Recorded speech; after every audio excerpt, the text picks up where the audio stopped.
Olá pessoal, sejam todos muito bem-vindos novamente aqui aos nossos encontros, nos quais a gente está conversando, estamos dialogando a respeito do inquérito policial. Eu sei, já faz um tempo que a gente não fala sobre esse tema, mas vamos retomar esse tópico. Eu quero conversar com você a respeito das características do inquérito policial.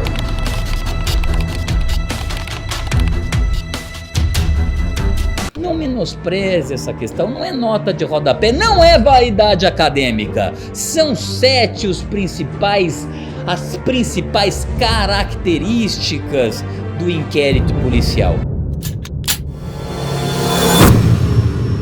E a primeira delas que eu quero que você registre é que o inquérito policial, ele é sim um procedimento escrito. Como assim, Rodrigo? Nós estamos em 2022, com todas essas possibilidades de registros por áudio, por vídeo, ainda assim continua sendo um procedimento escrito? Ora, a regra é que sim. Eu sei que já está se admitindo, pelo princípio da oralidade, receber mídias digitais, seja um áudio, seja um vídeo, para que depois seja submetido à perícia. Até mesmo esse vídeo, mas é necessário colocar isso a termo. Recebi um áudio, determinei a descrição desse áudio, se trata disso, se trata daquilo. A abertura do inquérito policial também continua obedecendo à formalidade escrita. Está existindo sim uma flexibilização nesse sentido, mas a regra continua que o procedimento do inquérito policial, ele é um procedimento que deve ser colocado, registra aí, sem medo de errar, a termo.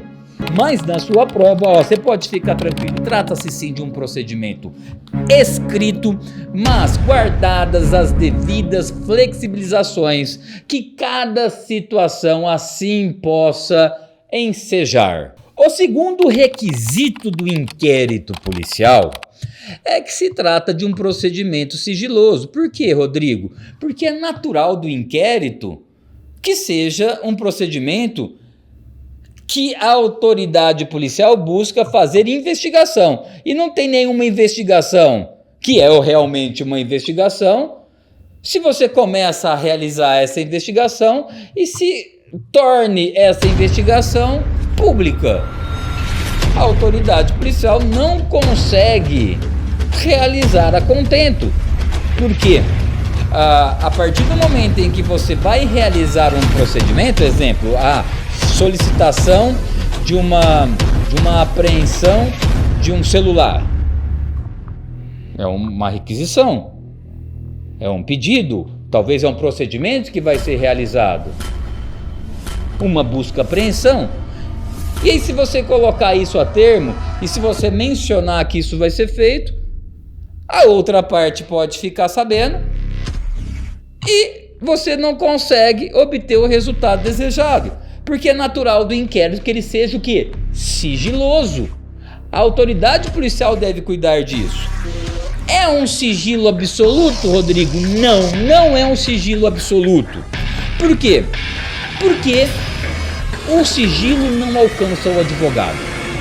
O advogado, nos termos da lei federal, do Estatuto da Ordem dos Advogados do Brasil, ele tem direito de ter vista dos autos do inquérito policial a qualquer momento. Então o sigilo não alcança o advogado. Eu sei que tem muitos pontos polêmicos sobre isso. Muitas autoridades policiais não entregam os autos do inquérito ao advogado sob esse argumento. Existe muita discussão judicial. Até que ponto o sigilo alcança o advogado? Existem muitos mandados de segurança, ordens que o juiz concede vista ao inquérito para o advogado. Muitas das vezes essas ordens são negadas.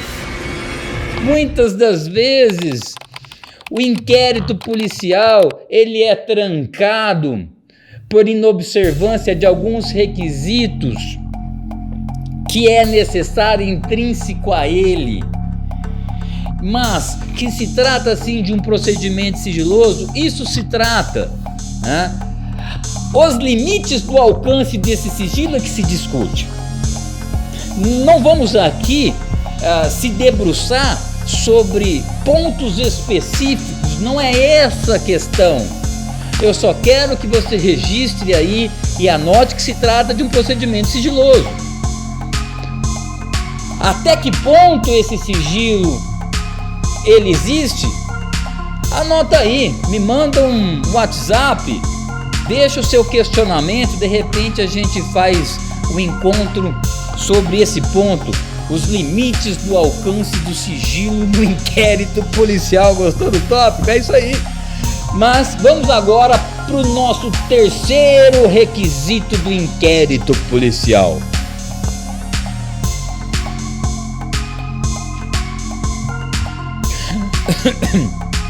E o terceiro requisito do inquérito policial nós já tratamos no nosso encontro passado, que diz respeito sobre a inquisitividade do inquérito policial. Porque no inquérito policial é um procedimento administrativo, não há o direito, não existe o direito do contraditório, não tem ampla defesa, não tem devido processo legal, porque não tem processo. É um procedimento que cabe ao órgão administrativo realizar, colher, para juntar elementos para que o Ministério Público possa eventualmente ter fundamentos para a propositura de uma ação penal. E não cabe aqui à autoridade policial dar vista às partes e contra-argumentar. Como assim contra-argumentar? Seria o devido processo ou a ampla defesa. Uma pessoa fala uma coisa e você fala assim, eu quero manifestar sobre aquilo que ela falou. Não é o momento. A autoridade policial conduz. É claro que tem alguns requisitos que ela deve obrigatoriamente cumprir, que independe de pedido, que nós já falamos sobre isso, que são exames de corpo de delito quando o crime deixa vestígios. Mas eu não tenho como exigir da autoridade policial uma diligência, porque o procedimento dela é um procedimento em que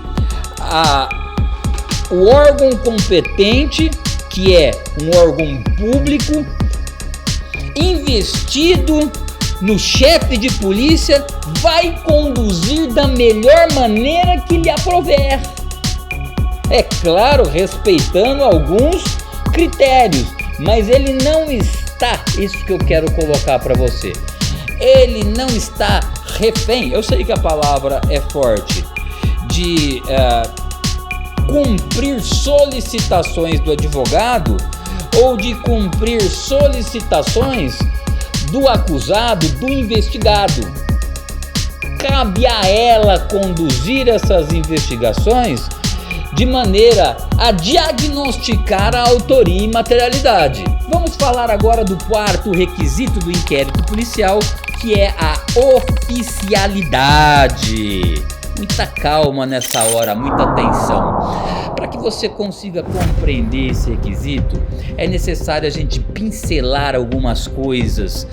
Dentre elas, se você leva lá uma notícia crime e essa notícia, sob a ótica da autoridade policial, não constitui crime, ele não é obrigado a instaurar o inquérito policial. Mas veja bem, diante de uma ação penal pública incondicionada, visualizando que se trata de um crime, ele precisa de ofício, por isso fala aí, oficialidade. Ele precisa dar o startup, ele precisa instaurar, mas depois que ele dá o startup, depois que ele instaura o inquérito policial, registra aí, você vai cair na sua prova, registra isso aí.